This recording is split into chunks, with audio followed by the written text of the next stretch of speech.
Jadi uang 100 juta itu bahasanya itu uang untuk masuk kerja itu? Ya. Transfer itu.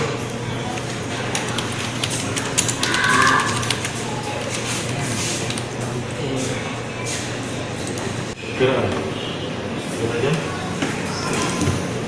Berarti kalau di sini ini ternyata Menko setelah apa itu?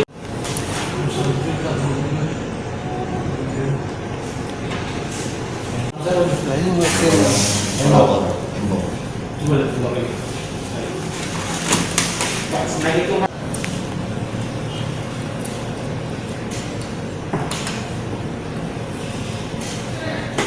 Apa gitu sendiri?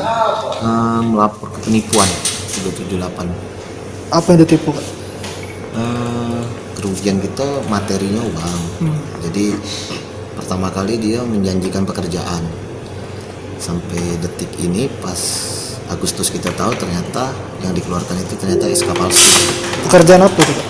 Kalau pertama kali nyampaikan BUMN. Di salah satu perusahaan BUMN lah Palembang ya? di Palembang. Kemudian setelah kita konfirmasi SK itu ternyata palsu.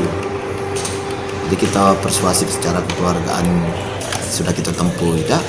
Nanti kita sudah tempuh jalur hukum ya. Itulah. Berapa kerugian itu, Kak? Sejauh ini 250 juta. Kita transfer ke pelaku. Nah, yang kita transfer ke pelaku itu 100 juta. Sisa 100 ya? Ada terhadap orang lain. Jadi berapa orang itu lapor, Kak? Kalau saat ini yang kita laporkan satu orang dulu. Kenal gitu dengan pelaku? Sudah lama kenal.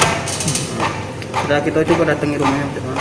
Sudah tanggal 10 Maret kemarin kita sudah datangi, sudah kita komunikasikan, cuman jawabannya bahwa mereka tidak dapat mengembalikan uang itu. Tiket baik ya.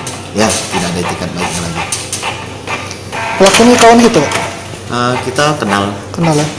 Bisa Kita disebut kawan. bisa percaya itu? Sudah lama kenal. Karena sudah lama kenal, percaya. Jangan lupa subscribe, share, komen, dan like ya.